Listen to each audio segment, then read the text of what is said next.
ব্লকের সামনে গোডাউনে জলের পাউচ, অথচ এই জলের পাউচ মানুষ খেতে পায়নি। আজকে দেখুন আমরা ডেপুটেশন দিতে এসেছি, সোনামুখী ব্লকের সামনে একটি গোডাউনে এই যে এত হাজার হাজার বস্তা পাউচ করে আছে। এই যে হাজার হাজার বস্তা সব দেখতে পাচ্ছেন, সব জলের পাউচ, অথচ মানুষ খেতে পায়নি। দেখুন কি অবস্থায় আছে। সমস্ত 2 পেটি 3 পেটি করে পাঠাচ্ছে, আর মানুষ খেতে পাচ্ছে না, জানিয়ে মারপিট লাগছে। অনেক দিন পর্যন্ত মানুষ জল খেতে পায়নি, অথচ মানুষ মানুষকে দেখেছি সেই যে টিউবওয়েল গুলো জলে ডুবে গেছে, সেই টিউবওয়েল গুলো থেকে জল খাচ্ছে, অথচ এইখানে মানুষ পড়ে আছে, অথচ মানুষ জল পাচ্ছে। 2-3টে কুকুর জলের উপরে কুকুর শুয়েছিল, 2-3টে একই সব জল। দেখুন তৃণমূল কংগ্রেসের মামাটি মানুষের সরকার চলছে। দেখুন সরকার চলছে, জলগুলো এভাবে পড়ে আছে, অথচ জল পায়নি মানুষ। আজকে আমরা ডেপুটেশন দিতে এসে ব্লকের সামনে আমরা দেখছি এইভাবে পড়ে আছে।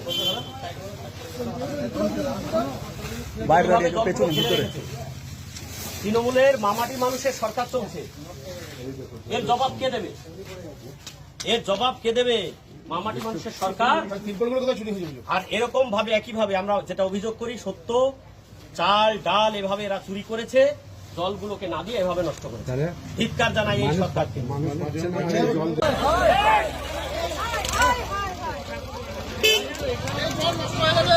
প্রশাসন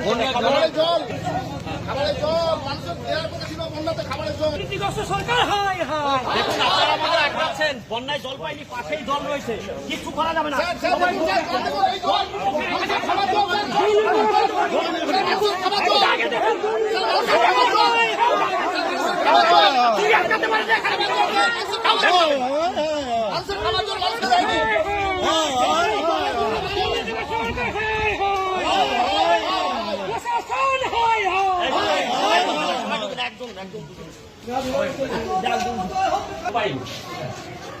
সমিতি মানা কেনেটি মানা কোথাও জল পাইনি। একদিন আপনারা জল দিয়েছেন, তারপর থেকে জল পাঠান,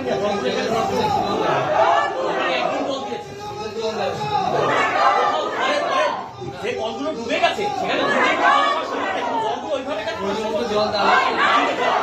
এখানে কেন নষ্ট করছেন? আপনি দেখে আসুন, কেন এইভাবে আপনার সরকারি সম্পত্তি মানুষ পাচ্ছে না? না পাইনি, চলুন আমার সঙ্গে চলুন, আমি বাড়ি ঘুরে ঘুরে দেখে দেবো যারা একদিন করেদিন আপনারা কিন্তু এগুলো আপনারা দেখুন কেন এই হাজার হাজার টাকার জলগুলো নষ্ট হয়েছে। ওটা স্টক ওই বাইরে ভাবে ওগুলো মানুষকে খাওয়াচ্ছেন। তাহলে আমি বলবো যে জায়গায় পড়েছে ওটা খাওয়া যাবে না স্যার। দেখুন এগুলো নোংরা, যে জায়গায় পড়েছে নোংরা জায়গায় পড়েছে, দেখুন চলুন, ওটা খাওয়া যাবে না। এটা ঠিক হয়নি আপনাদের। এই দুর্নীতিগ্রস্ত মুখ্যমন্ত্রী এই দুর্নীতিগ্রস্ত মুখ্যমন্ত্রী তোমায় জানাই ধিক্কার। এত জল এইভাবে নষ্ট করা হচ্ছে কেন? প্রশাসন জবাব দাও। এত জল এইভাবে নষ্ট করা হচ্ছে কেন? প্রশাসন জবাব দাও। এই বন্যার সময় মানুষ জল পেল না, এই জবাব তোমায় দিতেই হবে।